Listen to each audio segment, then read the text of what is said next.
ಬಾಂಗ್ಲಾ ವಿಮೋಚನಾ ಯುದ್ಧದ ಸ್ವರ್ಣ ಜಯಂತಿಯ ಪ್ರಯುಕ್ತ ಮಂಗಳೂರಿನ ರಾಷ್ಟ್ರಭಕ್ತ ನಾಗರಿಕ ವೇದಿಕೆಯ ವತಿಯಿಂದ ಏಕ್ ಶಾಮ್ ದೇಶ್ ಕೆ ನಾಮ್ ಕಾರ್ಯಕ್ರಮ ನಗರದ ಕೊಡಿಯಲ್ಬೈಲ್ನ ಶಾರದಾ ವಿದ್ಯಾಲಯದ ಸಭಾಂಗಣದಲ್ಲಿ ನಡೆಯಿತು. ವಾಯುಸೇನಾ ನಿವೃತ್ತ ಅಧಿಕಾರಿ air vice marshal Ramesh Karnik ದೀಪ ಪ್ರಜ್ವಲನೆ ಮಾಡುವ ಮೂಲಕ ಕಾರ್ಯಕ್ರಮ ಉದ್ಘಾಟಿಸಿ ರಾಷ್ಟ್ರಭಕ್ತ ನಾಗರಿಕ ವೇದಿಕೆಯ ಕಾರ್ಯಕ್ಕೆ ಮೆಚ್ಚುಗೆಯನ್ನು ವ್ಯಕ್ತಪಡಿಸಿದರು. ಕರ್ನಲ್ ಮೊಹಿಂದರ್ ಸಿಂಗ್ ಕೈರಾ ಎಸ್ಎಂ ಮಾತನಾಡಿ, ಬಾಂಗ್ಲಾ ವಿಮೋಚನೆಗಾಗಿ ಭಾರತೀಯ ಸೈನಿಕರು ಮಾಡಿದ ಹೋರಾಟ ಸಾಹಸಗಾಥೆಯ ಕುರಿತು ಸಮಗ್ರ ವಿಚಾರವನ್ನು ಹಂಚಿಕೊಂಡರು. ಶಾರದಾ ಸಮೂಹ ಸಂಸ್ಥೆಗಳ ಅಧ್ಯಕ್ಷ ಪ್ರೊಫೆಸರ್ ಎಂಬಿ ಪುರಾಣಿಕ್ ಭಾರತೀಯ ಸೈನಿಕರ ಹೆಮ್ಮೆಯ ಸಾಧನೆಯ ಕುರಿತು ಮೆಚ್ಚುಗೆಯನ್ನು ವ್ಯಕ್ತಪಡಿಸಿದರು. ನಿವೃತ್ತ ಹಿರಿಯ ಭೂಸೇನಾ ಅಧಿಕಾರಿ ಮೇಜರ್ ಜನರಲ್ ಎಂವಿ ಭಟ್ ಕಾರ್ಯಕ್ರಮದ ಅಧ್ಯಕ್ಷತೆ ವಹಿಸಿದರು. ಜೊತೆಗೆ ಬಾಂಗ್ಲಾ ವಿಮೋಚನೆಗಾಗಿ ಹೋರಾಟ ಮಾಡಿದ್ದ ಯುದ್ಧದ ವೀರರಿಗೆ ಸನ್ಮಾನ ಮಾಡಲಾಯಿತು. ಸಮಿತಿಯ ಅಧ್ಯಕ್ಷ ಸತ್ಯಜಿತ್ ಸುರತ್ಕಲ್ ಅತಿಥಿಗಳನ್ನು ಸ್ವಾಗತಿಸಿದರು. ಜಾಗೋ ಹಿಂದೂಸ್ತಾನಿ ತಂಡದಿಂದ ದೇಶಭಕ್ತಿ ಗೀತೆ ಮತ್ತು ಸ್ವಾತಂತ್ರ್ಯ ಹೋರಾಟಗಾರರ ಮೈ ನವಿರೇಳಿಸುವ ಕಥೆಗಳ ಸಂಯೋಜನೆ ಕಾರ್ಯಕ್ರಮ ನಡೆಯಿತು. ಕಾರ್ಯಕ್ರಮದಲ್ಲಿ ಹಲವಾರು ಮಂದಿ ನಿವೃತ್ತ ಸೈನಿಕರು ಸೇರಿದಂತೆ ಅತಿಥಿ ಗಣ್ಯರು, ಮಂಗಳೂರಿನ ರಾಷ್ಟ್ರಭಕ್ತ ನಾಗರಿಕ ವೇದಿಕೆಯ ಪ್ರಮುಖರು ಉಪಸ್ಥಿತರಿದ್ದರು.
ದೇಶದ ನಾಗರಿಕರು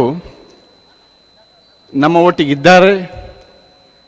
ಅವರಿಗೆ ನಮ್ಮ ಮೇಲೆ ವಿಶ್ವಾಸ ಇದೆ, ಪ್ರೀತಿ ಇದೆ, ಆಧಾರ ಇದೆ ಅನ್ನುವಂತಹ ಒಂದು ವಿಚಾರವೇ ನಮ್ಮ ಸೈನಿಕರನ್ನು ಅವರು ಮಾಡಬೇಕಾದಂತಹ ಕೆಲಸ ಮಾಡೋದಕ್ಕೆ ಹುರಿದುಂಬಿಸುವಂತಹ ಪ್ರೇರಣಾ ಶಕ್ತಿ ಆಗಿರ್ತದೆ ಅಂತ ಹೇಳಲಿಕ್ಕೆ ನಾನು ಸಂತೋಷ ಪಡ್ತಾ ಇದ್ದೇನೆ. 50 ವರ್ಷ ಹಿಂದೆ ಮತ್ತು 50 ವರ್ಷ ಇವತ್ತು ಭಾರತೀಯ ನಮ್ಮ ರಕ್ಷಣಾ ಒಂದು environment, security and internal security and external ಸೆಕ್ಯೂರಿಟಿಯ ಎನ್ವೈರ್ಮೆಂಟ್ ಹೇಗಿದೆ ಅನ್ನುವಂಥದ್ದನ್ನು ನಾನು ನಿಮ್ಮೊಳ್ಳೆ ಹಂಚಿಕೊಳ್ಳಿಕ್ಕೆ ಇಷ್ಟಪಡ್ತಾ ಇದ್ದೇನೆ. ಅವತ್ತೂ ಸಹ ಎಕ್ಸ್ಟರ್ನಲ್ ಸೆಕ್ಯೂರಿಟಿ ಪಾಕಿಸ್ತಾನದ ಅವತ್ತಿನ ಸಮಸ್ಯೆಗೂ ಇವತ್ತಿನ ಸಮಸ್ಯೆಗೂ ಏನು ವಿಶೇಷ ವ್ಯತ್ಯಾಸ ಇಲ್ಲ. Ex servicemen are not being looked after because we don't have a voice.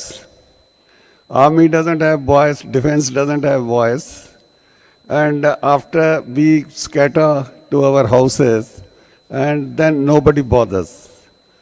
So something has to be done to organize the thing so that some voice is heard and they are given their due. That is one major issue which is always bothering me. Not that I need it anything, I am very well placed, but not every ex-serviceman is not placed. So my only humble request, it will only happen if such functions are taken care and presented, that such issues are being looked after by the public. Late Lal Bahadur Shastri was the Prime Minister in 65. He had made a slogan to the people of India, Jai Jawan, Jai Kisan. Those people who lived at that time may be remembering. ಈ ದೇಶದ ಎರಡು ಬೆನ್ನೆಲುಬು ಯಾವುದು ಅಂತೇಳಿ ಶಾಸ್ತ್ರಿ ಅವರು ಹೇಳಿದ್ದಾರೆ. ಪ್ರಪ್ರಥಮವಾಗಿ ನಾವು ನಮ್ಮ ಜವಾನರಿಗೆ, ಆರ್ಮ್ಡ್ ಫೋರ್ಸ್ ಜನಗಳಿಗೆ ನಾವು ಗೌರವ ಕೊಡಬೇಕು. ಅವರ ಇದ್ದ ಕಾರಣ we are safe here sir. You fought, you guarded the borders. Till now we can have a sound sleep. leaving your family, leaving your self. You have done great job. ಅವರ ತ್ಯಾಗ, ಬಲಿದಾನ, ಕಷ್ಟ, ಕಾರ್ಪಣ್ಯ ಇದಕ್ಕೆ ಮತ್ತೆ ಏನೂ ಬೇಡ. ದಿ ಗ್ರೆಟಿಟ್ಯೂಡ್, ಕೃತಜ್ಞತೆ, ಅದು ನಮ್ಮಲ್ಲಿ ಇರಬೇಕು. Unfortunately we lack that one. ಈ ದೇಶದಲ್ಲಿ ನಮ್ಮ ವಿದ್ಯಾರ್ಥಿಗಳಿಗೆ ಒಳ್ಳೆಯ ಮಾರ್ಗದರ್ಶನವನ್ನು ಮಾಡಿದರೆ, if you guide them properly, the youngsters guide them properly. The last year Kargil day ದಿವಸ brigadier Rai had come here. He had motivated every year we bring 2 or 3 retired armed force people here and they motivate our students. And this much I can say, sir, because of your sacrifice, dedication, hard work, we are safe in India.